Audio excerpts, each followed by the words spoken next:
Hello, I am Jim Sharon with my beautiful and amazing wife, if I can dare say it that way, Ruth Sharon. We are the co-founders of the Heartwise Relationship Academy. And our Wisdom Wednesday topic for today, to my mouth, was inspired. I feel like I have something in my mouth. Was inspired by this last weekend's participation that we were very privileged and honored to be part of. And that was a spiritual community getting together from 21 countries. We had representatives from all those countries. I was blown away by how beautiful that experience was, how powerful it really was for not only us, but for virtually everybody involved. I felt had that experience. So that's what's inspiring today's discussion. And it's basically about communicating with one another about the potential for service in your community or even beyond. So let's tell them a little bit of something about that and see what we have to say and what we can inspire in others. And what's on my mouth? Okay. Okay. Am I? Yeah. All right. Fine. Carry on. So we've put a lot of our own values into our relationship, and I'm sure you have too.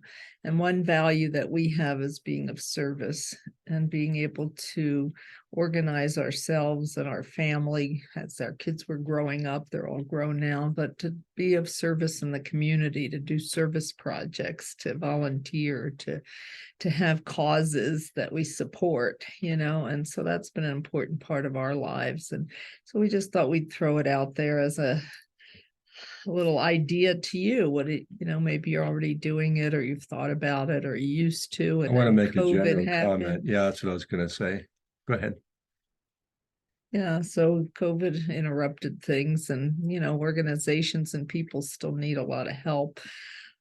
We always have, right? The world has always never been in a lack for. Yeah, one thing that's so sad to me is as we drive off the highway, a couple stops up at our daughter's exit, there's an encampment of tents, homeless people living on the embankment overlooking the highway. I mean, it's just a hard way to live. So what do we do? I don't know what to do about that. So, just looking at different causes and what can we do? I try to put things in my car that I could give to people, a little food or water or a blanket or something, but we've also done some organized things like gone to the food bank and helped sort food and get it ready for people to come around and get their food from the surplus the communities provided for people in need. We've done family projects like the Building Bridges for Peace. When our kids were young teenagers, we had teenage girls come. Well, we had boys too, but it was a program that brought Israelis that were Jewish, and American Indians, Native Americans. Just a minute, please. Yeah, so just to be able to bring people that are not known to each other, the Israelis that were Palestinians and the Israelis that are Jewish were unknown to each other. They lived in totally separate communities. They didn't have any friends. They didn't go to school together, anything like that.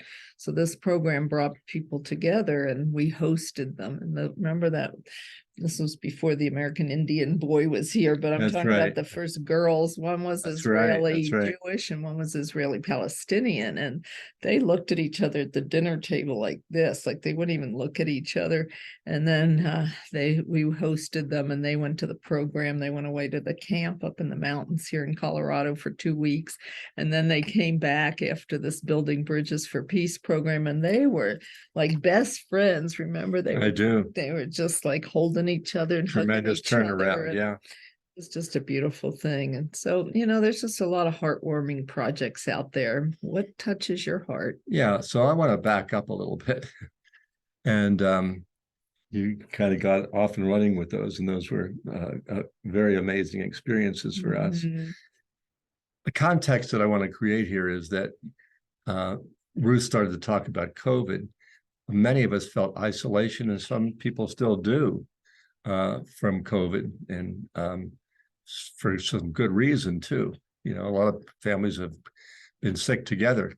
And this is a way of getting out of isolation and sharing ourselves beyond just our nuclear families, whether that's coaching for a sports team, at one of your kids' schools, or something broader in the community, or even larger. And there's no end, like we were saying before, of possible activities. It'd be a great, since we're talking about communication this month, great opportunity to talk with your spouse, your partner, or if you have kids, get their input. What would be a fun thing to do, perhaps together? Not only fun, but some way that you feel that you collectively could serve. And it doesn't have to be collective. It could be an individual enterprise. But when you do it together, and when you do it with your family, it adds a special kind of bonding. Yes. Special kind of, what would you want to call it? It's a heartful experience. Connection. Mm-hmm. Yeah. So the remedy for isolation is to connect. So if you're feeling isolated, see how you want to connect. I have clients that work with just getting to know their neighbors, just finding those friendships and kinships right in their own neighborhood. Maybe it's around their dog or their pet or their child or something, but just to stay connected with each other, overcome that loneliness and that feeling of being, Separate. abandoned, separate. Yeah, Connecting with other people, the community at large in some ways. Endless opportunities in your church, synagogue, mosque, or with scouting, gardening. We both thought that together. We've done some things where we've helped people clean up their yards, or helping hands kind of organization. We go and help people clean up their yards for elders. Now we're the elders. We'd like somebody to come clean up our yard. Paint my house too. Yeah. So anyway, just reach out and touch someone is the theme. Sounds like an old commercial from telephones. Yeah. So just enjoy your day and see what opens for you out of this conversation. Thanks so much.